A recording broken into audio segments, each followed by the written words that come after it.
এইকেইদিন বতৰটো বহুত ডাৱৰীয়া হৈ আছে আৰু বতাহ মাৰি আছে আৰু আবেলি সময়ত কি কৰিলোঁ, সৰু গছ এজোপাত ভেদাইলতা বগাই থকা দেখি তাৰ পৰা কেইখিলামান ছিঙি ল'লোঁ। আৰু ভেদাইলতা খালে পেট চাফা হয় বুলি আপোনালোকেতো গম পাইছে। আৰু আমাৰ ঘৰৰ ওচৰত নাই যদিও মই মাজে সময়ে বিচাৰি খাই থাকোঁ, কাৰণ পেটৰ কাৰণে ভাল।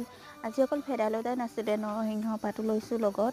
আৰু নৰসিংহ সৰু গছ এজোপা আছে, তাৰ পৰাই মাজে মাজে কেতিয়াবা লওঁ। আৰু মচুন্দৰী লৈছোঁ, আপোনালোকে কি বুলি কয় নাজানো, আমি মচুন্দৰী বুলি কওঁ। আৰু জেওৰাতে বগাই থকা ধুনীয়াকৈ বগাই আছে ভেদাইলতা পাত। এইখিনি কিন্তু বহুত চাফা হয়, ইয়াত একো লেতেৰা নেপেলায়, সেইটো কাৰণে তাৰ পৰাও কেইখিলামান ল'লোঁ। আৰু ভেদাইলতাখিনি বহুত ধুনীয়া চাফা হৈ আছে, একো বালি চালি লগা নাই। আৰু বহুত ডাঙৰ হৈছে ভেদাইলতাখিনি। আৰু এইফালে আছে ওচৰতে চুৰাত গছ, আপোনালোকেতো দেখিছে চাগে চুৰাত গছ। আৰু এইফালে ধনিয়া দুডালমান ছিঙি ল'লোঁ, আৰু বেছি নাছিলে। আজি মোৰ পিটিকাৰ থালিখন ইমানখিনি আছিলে। ভিডিঅ'টো চাই যদি ভাল লাগিলে লাইক এটা কৰি দিব। আজিলৈ এৰিছোঁ, নেক্সট ভিডিঅ'ত সকলোকে লগ পাইছোঁ, বাই বাই।